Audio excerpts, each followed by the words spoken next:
On the 28th of April 2025, Liège opened its brand new tram system, after many years of delays and issues. Right now, it is a truly well designed and wonderful system, and it is of great use for the city. After several months in service, it even looks as if it has always been there. But this tram system's history tells a story about the difficult path for the Belgian city to reverse a wrong decision it took nearly 60 years ago. Let's check it out. This modern tram system, as we see today in Liège, is not the first tram system in this city. Liège already had a tram system in the past. It opened in 1871 and was initially operated by horse-drawn trams. Electrification of the network started in 1893. The tram system grew, but the first signs of decline already came in the 1930s, with several line closures in favor of trolleybuses. After the Second World War, even more closures followed, and in 1967, the decision was taken to close the system altogether. The trolleybuses were not long for this world either, closing by 1971. Looking back, Liège had a lot of public transport, a lot of tram lines and a lot of trolleybus lines. And we should also not forget the VCNL, which was Belgium's large interurban tram system. But it all had to go in favor of cars and buses. Soon after Liège ripped out its tram and trolleybus networks, the city was seemingly in need of a higher capacity public transport mode, and this was to become a metro. This was in the time of the infamous waffle iron politics, wherein Wallonia had to receive similar investments as Flanders, and vice versa. It delivered on good and useful projects for both regions, as well as Brussels, but it also resulted in some giant waste of public money. Notorious examples are the Charleroi Metro in Wallonia, as well as the Ghost-Thalys to Ostend, which was a high-speed train service to Ostend despite not having a high-speed rail alignment. It was created as a compensation, as Liège would benefit from the high-speed rail connections to Brussels, Paris and Cologne. Despite the metro being a somewhat odd idea for a city of the size of Liège, the actual metro they had in mind was ahead of its time. Liège was supposed to become a city with an automated light metro, but this metro never came. Only a short 750-meter tunnel section was built. In 1989, the regions became responsible for their own mobility decisions and funding. This put the plug on the metro for good. After this debacle, nothing really happened for a while. Cars reigned supreme on Liège's roads, and the city became clogged. By 2008, plans were made to bring back trams to the capital of the Walloon region. The Walloon government approved the construction of a first tram line in 2011, back then still seen as a phase of a longer line. Now you most likely think, did they really need over 13 years to construct a new tram line? Well, more hiccups followed. The first tender for a design, build, finance and maintenance contract as a public-private partnership was concluded in December 2014. Already quite late, but later it was proven that especially the financing was flimsy, and Eurostat, which controls accounting standards, rejected the financing file. After 2 more rejections by Eurostat, the tender was considered as failed. It took a petition by the municipality of Liège to bring this project back to life. The new tender, launched in 2017, received approval from Eurostat. However, another delay occurred in signing a contract,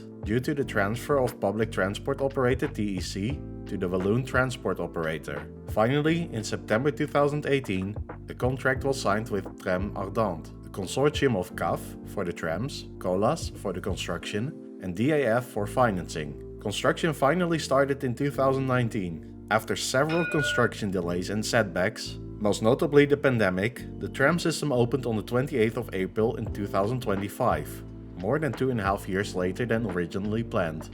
Let's now take a look at the network. This is the tram system of Liège. It is 11.7 kilometers long, and it uses the standard gauge of 1435 mm. As a modern tram system, Liège opted for the 750-volt DC overhead wires. The system is still small, so of course it only uses one depot. Let's now take a look at the line.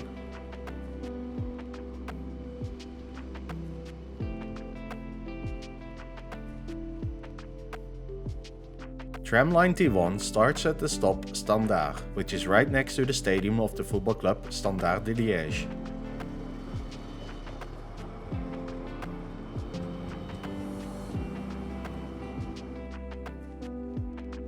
The tram then makes its way through the city center, where the trams in different directions briefly follow different streets. They come together to run briefly alongside the river Meuse and then terminate alternately at either Palace Coromeuze or Liège Expo. The line has perhaps its most important stop at Liège's main station, Liège-Guillemins. From here you can catch trains to various destinations, including Brussels, Paris, Cologne, Düsseldorf and Luxembourg, as well as the nearby Dutch city of Maastricht. Another important stop is Place du Général Le Mans, which is an important public transport hub. Trams provide cross-platform transfers to buses by placing platforms on the left side of the tram, utilizing the bidirectional nature of the trams. As buses only have doors on their right-hand side, they need the platform to be on their right. So in this new system, trams move out of the way. The tram system has various sections where, for aesthetic reasons, overhead wires would not be great. I personally find this always a little bit dubious. But anyway, Liège decided on having a few sections without overhead wires. They are located in the city center, in front of Santiago Calatrava's masterpiece, Liège-Guillemins, and on Pont Atlas. Innovation in tram technology has allowed this to happen. The final smart feature of this tram system is the options for trams to run in both directions on the Véronstrée street. Normally, only trams in the direction of Standaard run along the street, but in case of disruptions, trams towards the Liège Expo or Coromeuze can also run along the street. This is particularly important, as the Labat market takes place every Sunday, and Liège was, understandably, not willing to move this 464-year-old Sunday market from its original location. Trams run in various intervals, based on the time of the day. In peak hours, they run every 5 or 6 minutes. Outside of the peak on weekdays and on Saturdays during the daytime, they run every 8 minutes. In the evenings of weekdays and Saturdays, and all day on Sundays, trams run every 10 to 12 minutes. In very early mornings and late evenings, frequencies are down to the tram every 15 minutes. This video about the tram system of Liège is part of an already 50 episode long series of videos of transport systems, and I would love to show you many more in the future. Therefore, it would be really helpful if you like my video and subscribe to my channel. Let's now take a look at the tram fleet.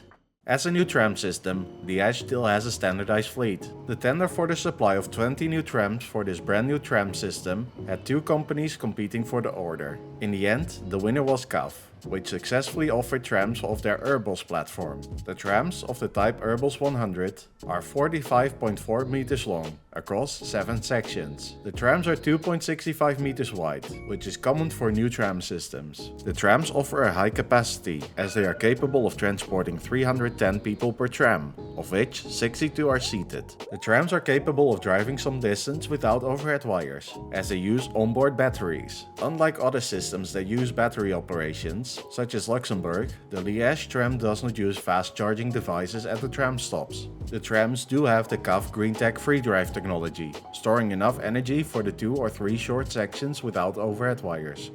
Let's now take a look at the ridership. As the system only opened at the end of April this year, it is impossible to get an annual ridership figure. However, it is reported in various news sources that the trams transported over 4.4 million passengers in its first 4 months of operation. This is around 35,000 passengers per day. The operator of the trams, TEC, hopes to reach 10 million passengers in its first year. The system should be able to transport around 90,000 passengers per day in the future. Let's now take a look at the actual future of this network. A shiny new system like this, which in my experience appeared to be well used for a system that just opened, begs the question of what the next step will be. And this next step should have been extensions at both ends of the current line. One extension would go from Standaard to Gare de Gemep in a neighboring town, Gemep, and the other extension would go from Place de Coromeuze to Place Licourt in a nearby town of Herstal. However, the Walloon government, in all its infinite wisdom, decided to scrap the extensions, citing excessive investment costs. They planned 2 longer bus routes instead, originating from the ends of the tram line. While it is cheaper now and might provide more coverage of public transport in the region, it remains to be seen if this bus will be sufficient in the long run. Building a tram lines after many years of standing still is often more expensive than going ahead. Lessons learned from previous projects ensure better outcomes in the following projects. This is why we see cities that started to build new tram lines keep going. Tampere, a similar sized city as Liège with a lower density and a way lower population in its metropolitan area, took the decision to keep on building its brand new network. Their expertise ensures projects run smoothly, on time and within budget. Prague, Helsinki, Warsaw and many other cities also keep going. Perhaps the struggles with the first line still left a bad taste in people's mouths. Let's see if the Walloon government did not shoot itself in the foot here. And that's it for the brand new tram system of Liège. Click here to watch my video about the Belgian coastal tram. As always, thank you for watching.